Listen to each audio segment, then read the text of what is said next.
A'udzubillahi minasyaitonirrajim. Bismillahirrahmanirrahim. Rabbi shrah li sodri wa yassir li amri wahlul 'uqdatam min lisani yafqahu qawli. Qala subhanaka la ilma lana illa ma 'allamtana innaka antal alimun hakim. Shadaqallahul azim. Bapak Ibu yang dirahmati Allah,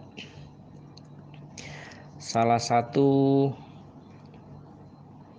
ciri-ciri atau indikator orang yang bertakwa itu adalah Allah turunkan sifat yang mulia, yakni sifat pembeda yang hak dan yang batil, atau sifat furqan.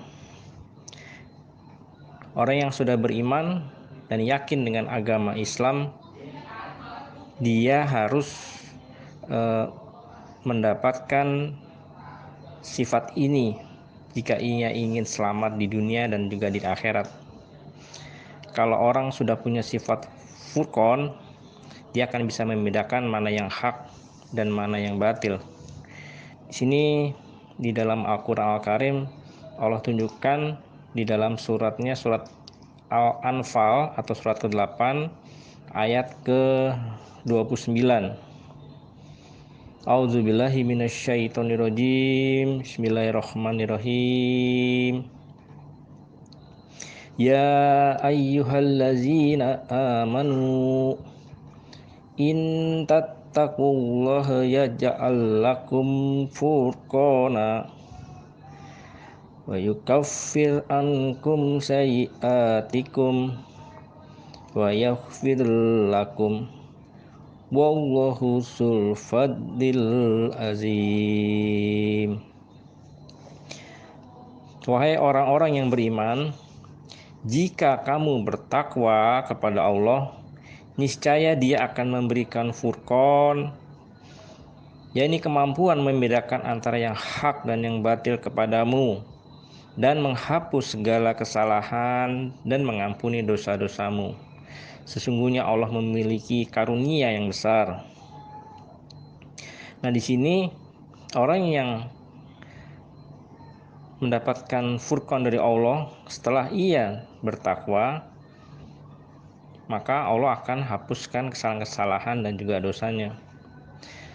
Nah, makanya kalau misalnya kita belum mendapatkan furqan dari Allah, ini harus benar-benar berjuang mati-matian, minta sama Allah, berdoa kepadanya, karena kalau kita tidak punya sifat ini, maka kita akan senantiasa berbuat kesalahan demi kesalahan dalam hidup kita. Contoh misalnya masalah uang, ya kan? Uang digunakan misalnya untuk hak orang lain, nanti uangnya jadi terpakai. Juga masalah waktu harusnya untuk waktu beribadah, kita pakai untuk waktu dunia, ya kan? Jadi semuanya serba salah, tidak tertata rapi. Kalau kita lihat sekarang arahnya sudah mulai membaik ya. Jadi misalnya transportasi dipisahkan nih, mana yang untuk wanita, mana yang untuk pria, ya kan? Itu juga merupakan bagian dari sifat-sifat furqan yang diturunkan kepada manusia. Demikian juga dengan masjid atau tempat ibadah, dipisahkan antara yang saf laki dan yang saf perempuan, ya kan? Itu juga merupakan salah satu ciri pengaturan yang membedakan atau memberikan garis ya, mana yang yang hak dan yang batil dalam pelaksanaan sehari-hari. Nah, untuk mencapai ketakwaan ini, mau nggak mau ya kita harus banyak mengkaji Quran, karena Quran ini adalah merupakan cara untuk mendapatkan sifat furqan ini, ya kan? Coba kita lihat suratnya, surat ke-86, surat At-Tariq ayat 13, ya kan? Di sini juga Allah katakan sesungguhnya Al-Quran itu benar-benar firman pemisah antara yang hak dan yang batil, dan Al-Quran itu sesungguhnya bukanlah senda gurau.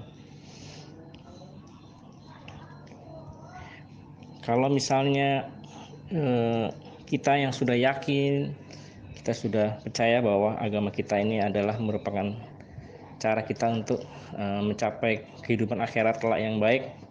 Sebenarnya yang jelas-jelas diatur mengenai bagaimana kita mencapai ketakwaan ini, kita juga lihat di dalam surat Al-Baqarah, surat kedua Al-Quran Karim, ayatnya 185 ya kan. A'udzubillahi minasyaitonirrajim. Bismillahirrahmanirrahim.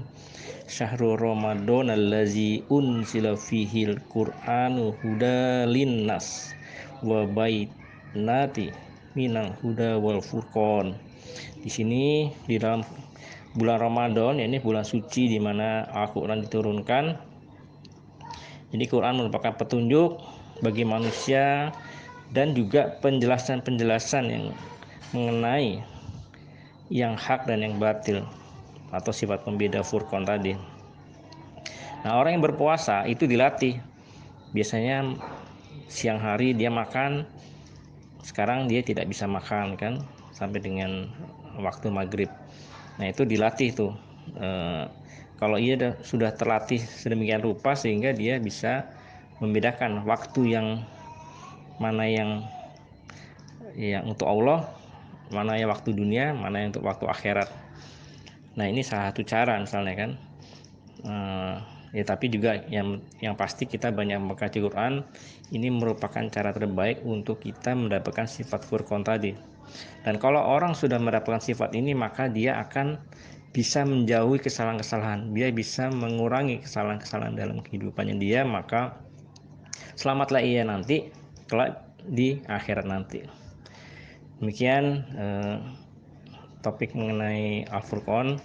Yang benar dari Allah, yang salah dari saya pribadi. Wabillahi taufik wal hidayah. Wassalamualaikum warahmatullahi wabarakatuh.